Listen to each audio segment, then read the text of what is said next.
if you're paying close attention, over there you can see the belt starting to self-clearance itself. And you can barely see me in the cab of the truck with a little bit of concern, like looking up like, well, there's no steam and there's no smoke yet. So I'm going through the gears, getting some data, just easing on it. And the old belt decides it's time to take a break. So before I tear up a harness or a vacuum line or a fuel line or God knows what else, if this thing just rips apart, turning it wide open throttle, the old boys at Napa is going to run me a new belt. This is all factory 04 Tahoe front drive accessories, nothing crazy on it. So a factory belt will go right on there, good to go. So we're going to put on a new belt and get back after it. So don't try to rush things. That'll just a little problem be a big problem. If this belt would have come completely apart and took out a hose or a Terminator X harness, then I'm stuck fixing it or ordering more. And it's just stop while you're ahead sometimes. We ain't got nothing but time and opportunity out here. So, you know, don't rush stuff. It never works out good. That's your free tech tip for this video. So, get the new belt on. We'll get back to leaning on it.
Keep making the move in.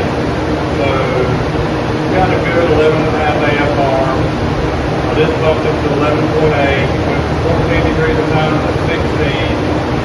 And it's taking around 11 or 12 times the move with these springs in it. So we're going to make it full, see what it does, pull the plug out, I'll plug in the plug, see where the time the mark is, see how the plug looks, and we'll go from there. Let's get it.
So that went good. That went real good.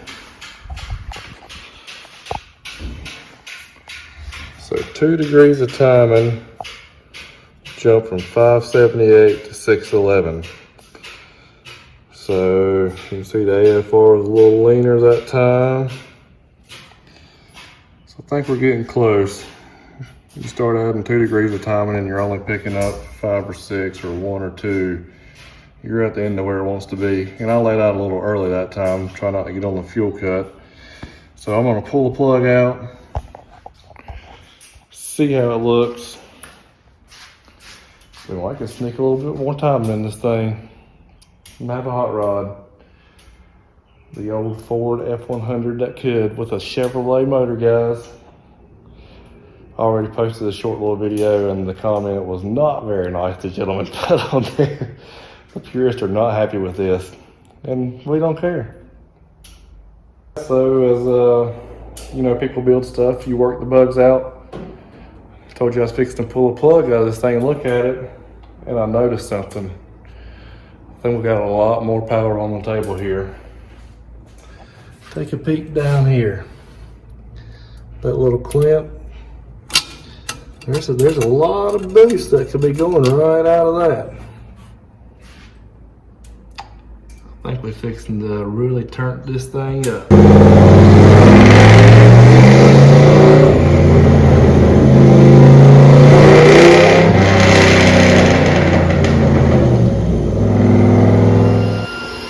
Alrighty, day 2. When I stopped yesterday, I had to stop closing time, I had to get the ball games for the kids.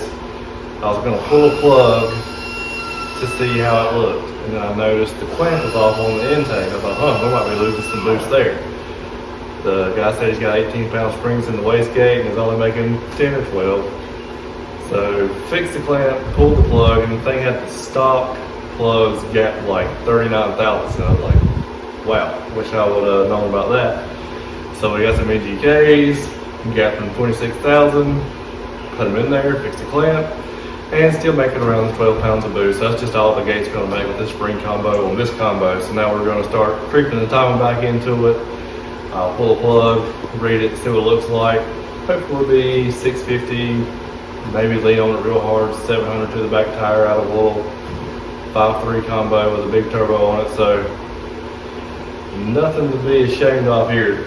Old Ford F100, Turbo LS, Holly Terminator, great combo, fun driver, awesome truck. Makes me want to get on some of my stuff, but and stuff like this right here, you know, I find the clamp, wrong plugs, you know, it's not just back it in, 2 hours you're done. This is why I tell people it's done when it's done. I can't stick to a certain time schedule because somebody's truck might take me 3 times as long and the next one I might be done in half the time. So when I tell you guys drop it off, I'll work in if I can. That's why, because sometimes you run into stuff like this. That's just hot rods. It's not 2 + 2 = 4 sometimes. You gotta fix stuff as you go, especially on a new build. So keep that in mind when you're trying to get a schedule with somebody. You know, they might tell you I'm ready for you in 3 weeks, and then 2 steps forward and now I'm backwards on the next 5 cars they're working on. It's just the nature of the beast with this. Let's get back at it, throw some time in this thing, see what kind of power we can make.